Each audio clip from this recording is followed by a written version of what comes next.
So today on our Zoom follow-up, I just want to really, stay in touch with you guys and just kind of do a Q&A of our buyer placement, to see what questions you guys had from the boot camp last week. If you wanted to role play, we could role play. If you wanted to break it down again, we could break it down again, spend a little bit more time on it. It's kind of just an open Zoom. We can take it wherever it wants to go. I guess Ryan or Marlene or Andrea, do you guys have any questions to get started off? Because I know, like Nico, he has it, but he hasn't gone through it yet. And Marlene was there. Marlene, did you have any questions or? None at the moment. So I'll be hopping out at around 4. I need to be in casino. I gotcha.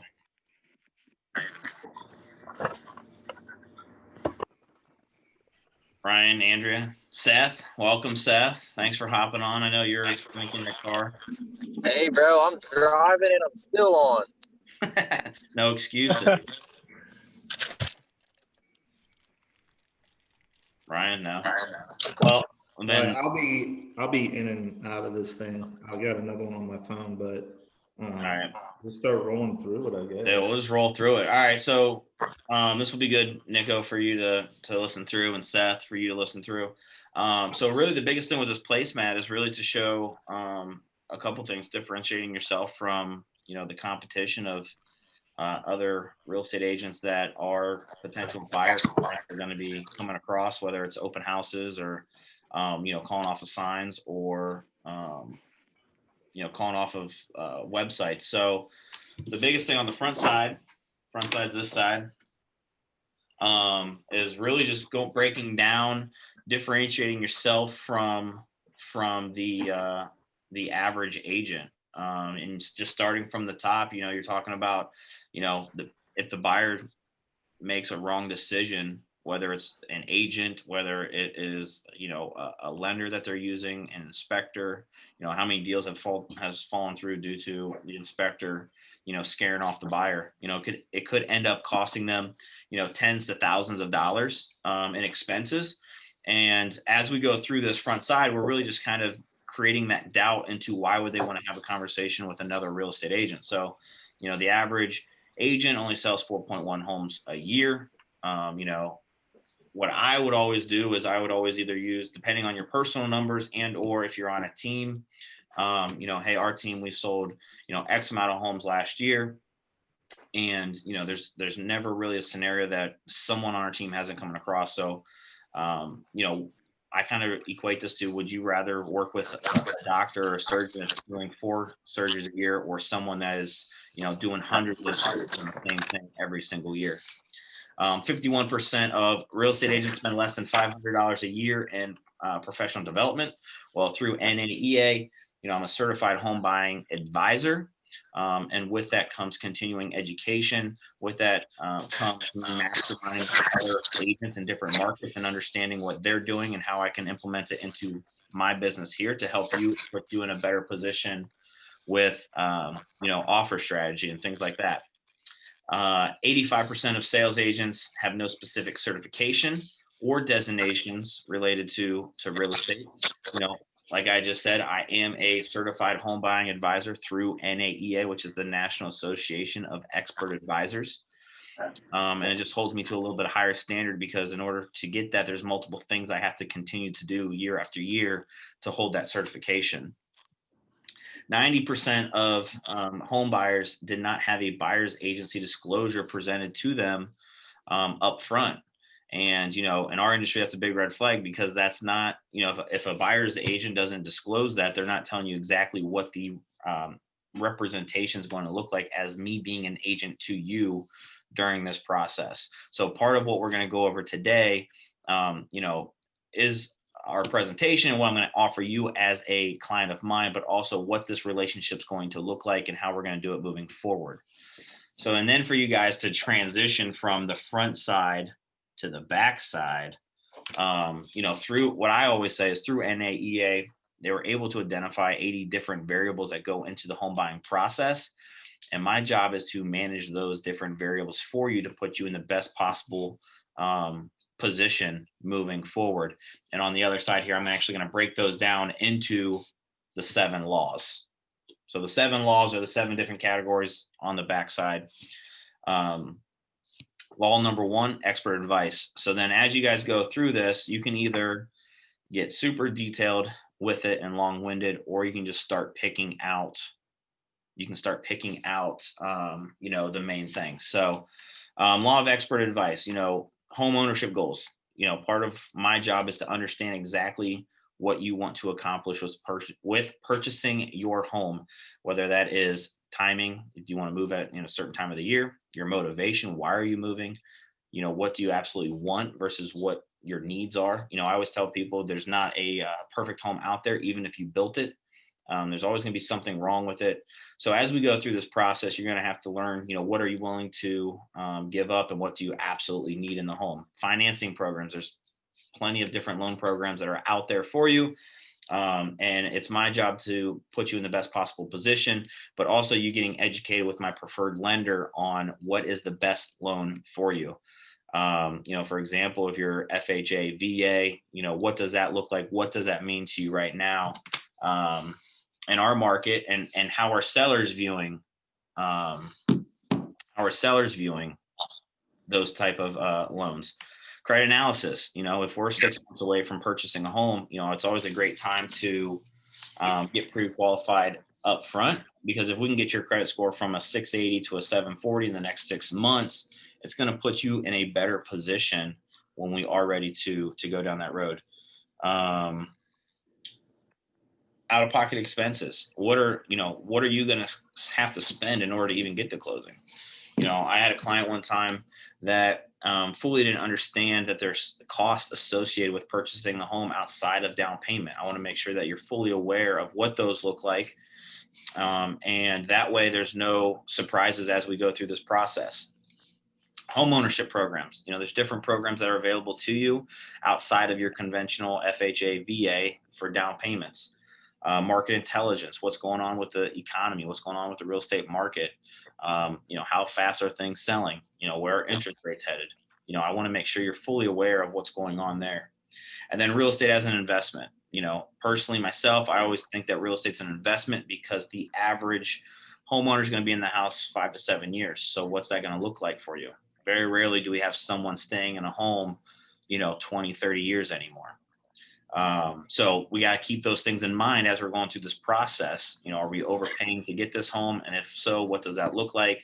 You know, are we able to, you know, look past some of the sweat equity things, you know, carpet paint, you know, cosmetic things in order to build that equity from day one?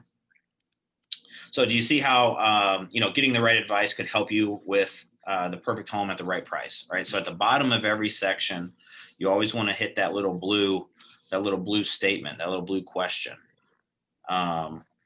The idea is as we go through this, these are kind of more of a rhetorical question, right? You know, obviously we want them saying yes.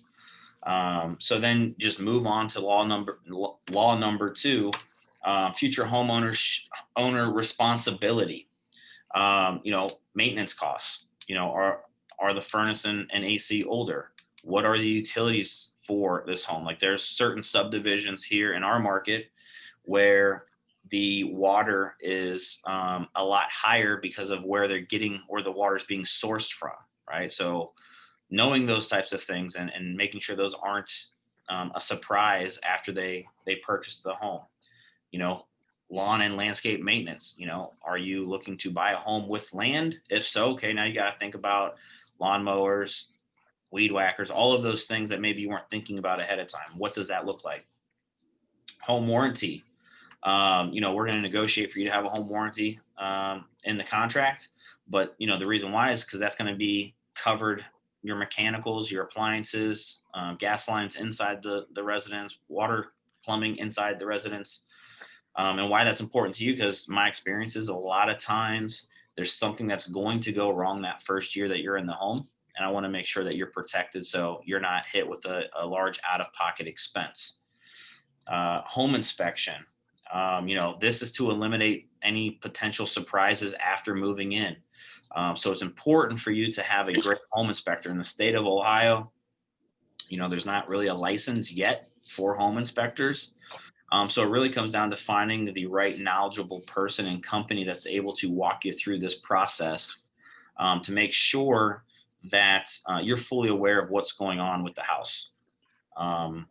Lifestyle and quality of life choices. What's important to you? Do you want to be close to work? Do you want to be close to, live events downtown? Do you want to be close to restaurants, gyms? What's important to you in your home? So I want to be able to understand that. So as we go through this process, if you send me something that doesn't match that, I'm going to be able to say, hey, I know we talked about this before and you wanted X, Y, and Z. Is that still your goal? So then you always finish, you see how understanding all the responsibilities that come with home ownership could help you buy the perfect home at the right price. Right? So law number 3 is the home equity swing. Like I said earlier, personally, I view real estate as an investment, strictly an investment, because chances are you're going to be selling your home in the next 5 to 7 years. So I want to make sure as we go through this process that we're also keeping that in mind. A lot of home buyers, they buy off of the emotion of the upgrades and the feel and the looks of a house, and they look past sometimes the bigger ticket items because they don't think that's important to them in that moment. So mistakes that cause you to overpay for the home, part of my job is to make sure I'm putting you in the right position of purchasing this home, and you're fully aware of what the value is in our current market. How to accelerate your equity and build wealth through your home purchase.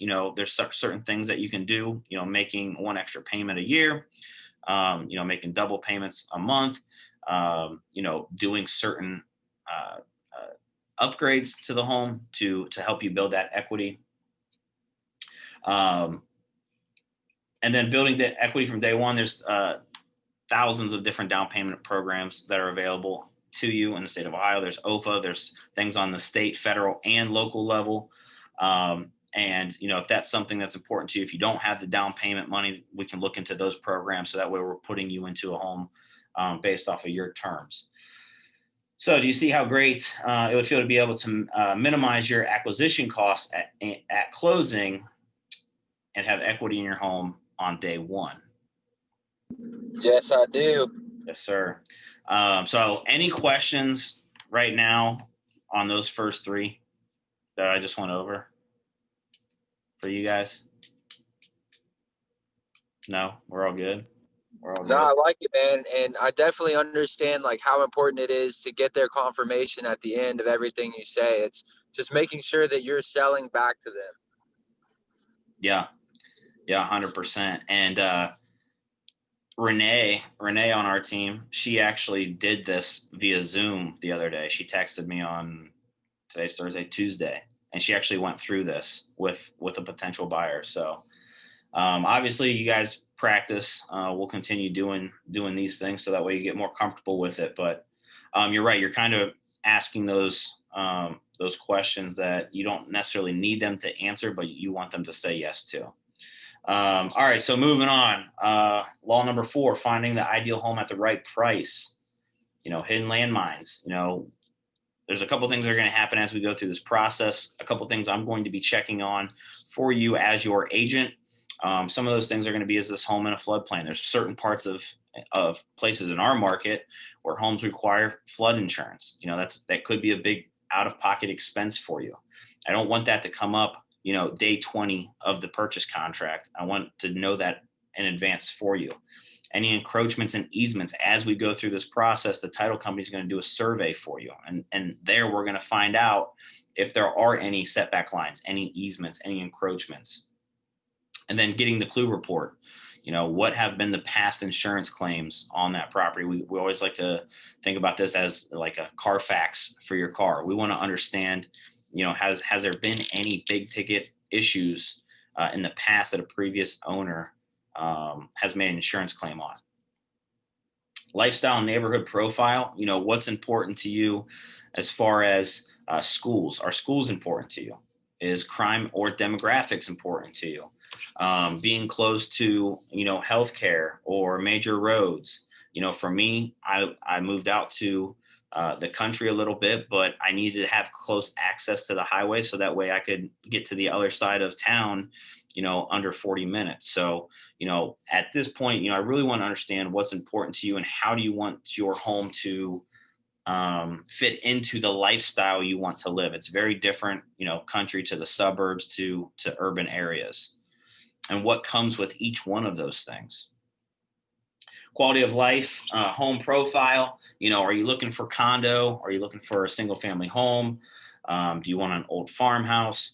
Do you have a certain price range in mind? What are you comfortable paying monthly? Because sometimes that doesn't equal the purchase range that you may be thinking that you're going to fall in. How old do you want your house to be? Do you want a new home? Do you want a brand new home? Or are you okay with, a home that's 40 years old? What number of bedrooms, bathrooms, square footage, are you looking for in the house? I want to kind of understand what exactly you want your home to look like. And then the unfair advantage, in our market, it's a little tough right now, but if you are interested in foreclosures or short sales, distressed property situations, I want to know if that's something that you would be interested in. And if so, what does that look like as you go through this process? So do you see how finding the ideal home at the right price could help you buy the perfect home sooner rather than later, right? Law number 5, the negotiation and offer strategy. In this market, negotiation, doing some of the legwork up front is more important than actually writing the contract. So a couple of things that we do now is we always will call the listing agent before we ever write the offer. And I want to know exactly what the sellers are looking for in their contract. Sometimes price isn't always the best term that the seller wants. It could be a certain closing date. It could be possession. It could be an appraisal gap. It could be a magnitude of different things. So as your agent, I need to make sure I put you in the best possible position when we are writing up this contract. But negotiating the offer is getting that home warranty important for you. For me, I want to make sure that you have it in place. Personally, I guarantee that I will put one in place for you. If I can't negotiate the seller to pay it, I'm going to pay it out of my own pocket for you because I think it's that important. Asking for closing costs. We can do a lot of different things if the seller pays or contributes closing costs towards your transaction. And if you partner up with, my lender, I can definitely do a lot of help for you with saving you thousands of dollars at closing, depending on how we structure that and how much we ask the seller to contribute. As far as like buying down interest rates, covering your buyer's title expenses, covering your lender expenses. So the goal would be by the time you get to closing that you're only coming out of pocket your down payment. And then position of strength, we got to get pre-approved. It's super important in this market. There's no point of looking at homes if you don't even know that you're qualified. I always explain this as, why would you go shopping without your wallet? You can't do anything with it. You can't buy anything if you don't have your wallet. So it's super important. And if you were the seller and I was representing you and you received an offer without a pre-approval letter, I would tell you this doesn't really mean anything because we don't even know that the buyer is serious. So pre-approval is super important. Outsmarting the listing agent, like I mentioned before, calling the listing agent ahead, picking their brain. You'd be surprised at how much an agent is willing to give up on what exactly their seller is looking for. And then, property tax assessment review. Honestly, in this market where values are going up a lot, looking at what property taxes are eventually going to move up to once you purchase this could be $1,000, $2,000, $3,000 extra per year. So it's super important because the way the market has been trending, values are shooting up. The county has it assessed at, a lower value. And we just had this situation the other day. The county had it assessed at, I think, $200,000. It was listed for $300,000, and the tax rate was 2.4. I think it was like 2.4%.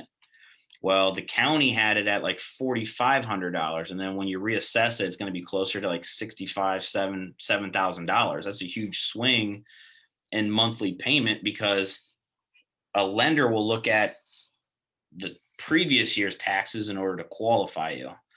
But then after you close on the house, the county sees the new value. They're going to ask 6 months, a year down the road, they're going to increase your property taxes. And then your lender's going to come to you and say, hey, you owe X amount difference every single month because your property taxes went up.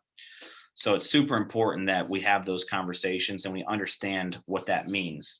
And then multiple offer strategy. You know what, in our market, chances are you're going to have multiple offers on a home.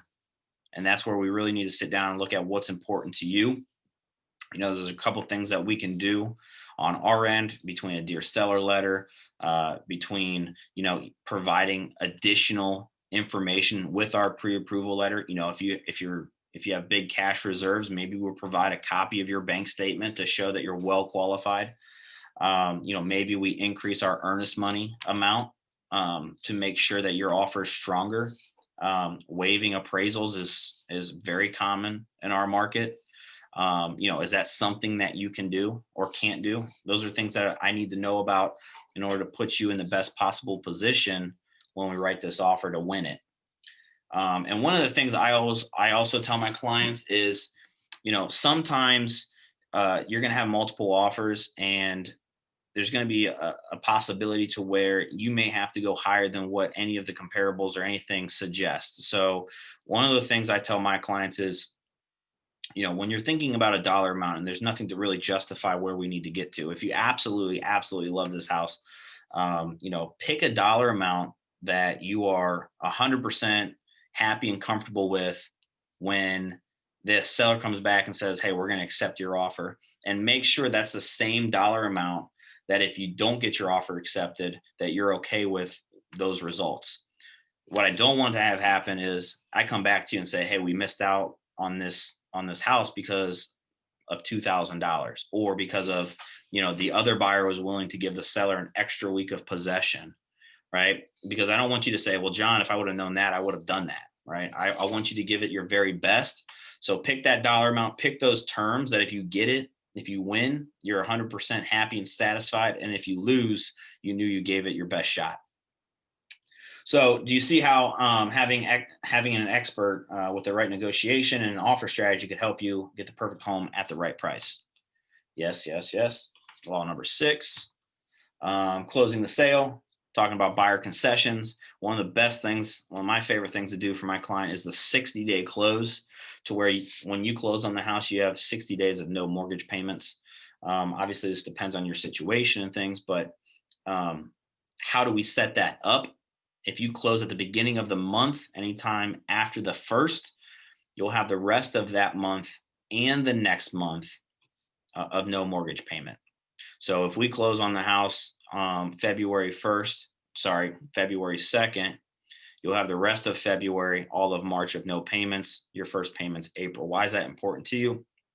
If you're in a lease or if you have a house to sell, you know, we can set it up to where you possibly do not have to make a double payment and you're able to buy your home sooner than you were expecting.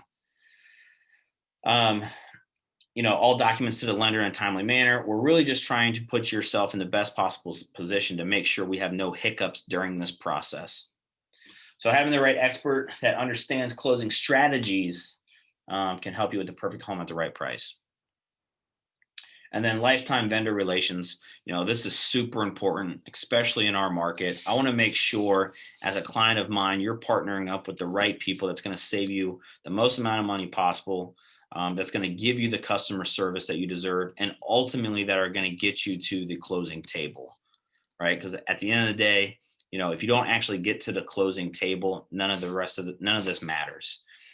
So that's why my team, that's why myself, we have gone out and we've partnered with certain people. Now you can use whoever you would like, but these are the people that I recommend because we do a ton of transactions with them. You know, I'm able to get some things pushed through that I couldn't somewhere else. And there are going to be some things that do pop up through this process. There's going to be questions, And it's just easier when I have that other person on speed dial and I don't have to go through 4 different channels of communication to try to reach someone. So partnering up with the lender, getting the best rates. And it's not always about the best rates. We want to understand what each lender is going to charge you in order to do this loan. And that's something that the lender can literally create and make up, and it's different from lender to lender. So I want to know how much this lender is going to charge you in origination. I want to know how much this lender is going to charge you. Are there any other fees involved? Title company, partnering up with the right title company. Like I said earlier, they're going to be doing your title search. They're going to be making sure your survey is good. We want to make sure there's no hidden issues after closing. All liens are free and clear at time of closing. So there's nothing that you have to worry about next year or when you go to sell it. And then, we have our preferred, moving company, cleaning company, electrician, plumbers, all of those things after closing that you can tap into as a resource as a client of mine. So do you see how having established vendor relationships can help you with the experience of purchasing your home to be a little bit more enjoyable? That was a lot in a short amount of period of time. Does anyone have questions on that?